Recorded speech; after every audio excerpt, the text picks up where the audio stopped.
भारत इस समय विश्व गुरु बनने की उस कगार पे आ चुका है, जहां पे आज विश्व को भी मानना पड़ेगा कि भारत विश्व गुरु था, है और रहेगा।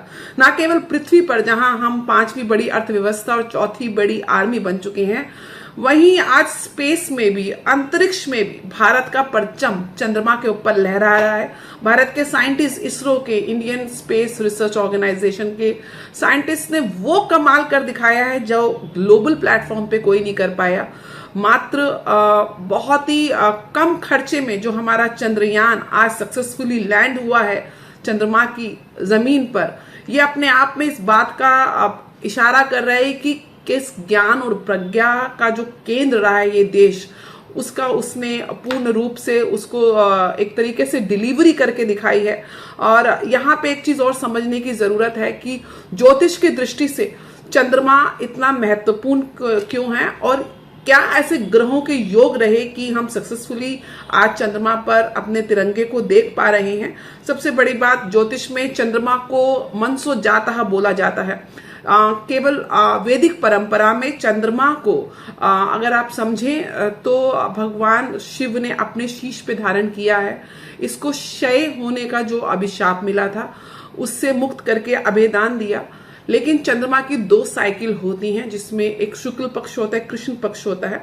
शुक्ल पक्ष को जिसको वैनिंग मून बोलते हैं, चंद्रमा बढ़ता है पूर्णमासी की तरफ, और जो कृष्ण पक्ष होता है चंद्रमा घटता है अमावस्या की तरफ। और ये जो 14 दिनों की साइकिल होती है, 14 से 15 दिन की लूनर जो साइकिल होती है, आज उसी शुक्ल पक्ष, आज सप्तमी की तिथि है।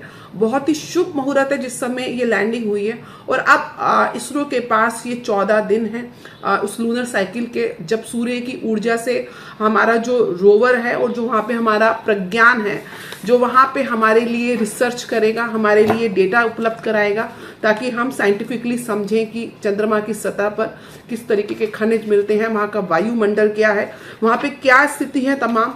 और सिस्मिक जो जोन होती है, हम ये समझते हैं कि ज्योतिष में अरसों से शास्त्रों में कहा जाता है कि चंद्रमा की स्थिति की वजह से ही जो मैग्नेटिक एनर्जी है अर्थ और मून की, उसकी वजह से ही जो हाई टाइड लो टाइड होती है उसको देखा जाता है। चंद्रमा को जल का कारक माना जाता है। चंद्रमा के नक्षत्र के हिसाब से ही आपको दशाएं मिलती हैं। आप जो सुनते हैं कि आपकी राहु की दशा चल रही है, मंगल की दशा चल रही है, वो दशा सिस्टम चंद्रमा के नक्षत्र से ही आपको मिलता है।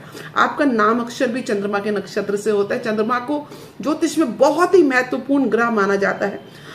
इस चीज को समझिए कि ये जो लैंडिंग हुई है, लेकिन प्रारंभ कहाँ से हुआ है, गर्भ कहाँ पे धारण हुआ है, ये कुंडली जो है, जो चंद्रयान की जो कुंडली है, चंद्रयान 3 की, उसका प्रारंभ कहां से हुआ? 14 जुलाई 2023 को ही श्रीहरिकोटा से दोपहर 2:35 पे ये यान लॉन्च हुआ था। उस समय जो कुंडली थी वो वृश्चिक लगन की कुंडली थी। वृश्चिक लगन अपने आप में 8वें भाव का लगन होता है। 8वां भाव ज्योतिष में रिसर्च को दिखाता है। वही लगन राइज कर रहा था उस समय, और लगन का स्वामी जो मंगल होता है वो 10वें भाव में शुक्र के साथ, एक पॉजिटिव प्लेनेट के साथ युति बनाया हुआ था। यहाँ पे जो शुक्र है 7वें भाव के स्वामी हो जाते हैं, साथ साथ 12 भाव के स्वामी भी होते हैं। तो एक पॉजिटिव प्लेनेट के साथ युति। वहीं 6ठे भाव से गुरु की 5वीं दृष्टि, 4थे भाव से शनि जो 4th लॉर्ड है उस कुंडली में जिस समय ये लॉन्च हुआ था, शनि की दृष्टि जो कि वक्री अवस्था में था। तो एक बहुत ही पॉजिटिव युति, 70% पॉजिटिव। देखिए ज्योतिष में मैलेफिक और बेनिफिक, अशुभ और शुभ दोनों ग्रह होते हैं, दोनों की कॉम्बिनेशन को हमको सक्सेस के लिए देखना होता है। वही जो 8th लॉर्ड है उस समय का, उस कुंडली का जो 8th हाउस है, जो रिसर्च दिखाता है, वो समय बुध है, जो उस समय जिस समय लॉन्चिंग हुई थी वो भाग्य स्थान पे चंद्र राशि में ही, यानी कि कर्क राशि में बैठा हुआ है, और कर्क राशि का स्वामी उस समय 7वें भाव में बैठा हुआ है। तो ये बहुत अच्छी प्लेसमेंट है। वहीं 7वें भाव का लॉर्ड मंगल के साथ बैठा हुआ है। तो ये जो प्लेसमेंट है ये अपने आप में बहुत पॉजिटिव है, जिसकी वजह से सक्सेसफुली लॉन्च हुआ।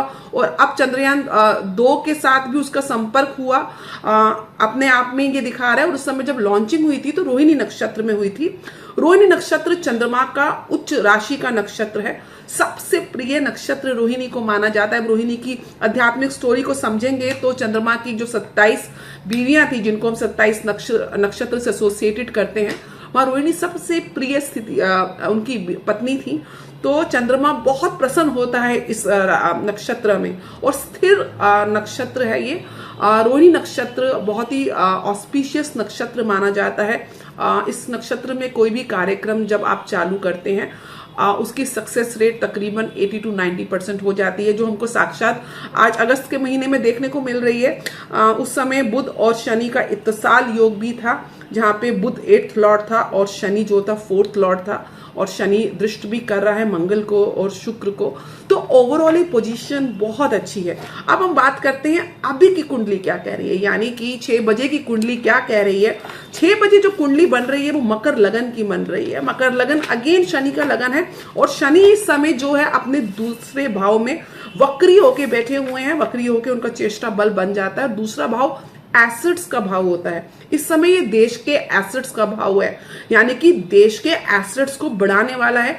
निश्चय रूप से चंद्रयान के सक्सेसफुल लैंडिंग की वजह से भारत की जो आर्थिक स्थिति है वो कुंडली के हिसाब से और ज्यादा प्रबल होगी। जो आदरणीय मोदी जी कह रहे हैं कि हम तीसरे नंबर की इकोनॉमी बनेंगे, तो निश्चय रूप से उस टारगेट को अचीव करना हमारे लिए बहुत सहज हो जाएगा। कहीं ना कहीं प्लान कॉम्बिनेशन बताती है।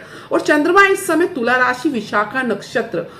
तुला राशि अगेन शुक्र की राशि है, वायु तत्व की राशि है, और विशाखा नक्षत्र गुरु का नक्षत्र है। गुरु ज्ञान का कारक माना जाता है, उसमें गोचर कर रहा है। और इस समय एक्सचेंज हो रहा है चंद्रमा और शुक्र का। अब देखिए एक्सचेंज भी चंद्रमा और शुक्र का। शुक्र वैभव का कारक है, और चंद्रमा तो हम यान वहां पे भेज ही रहे हैं, जल का कारक है।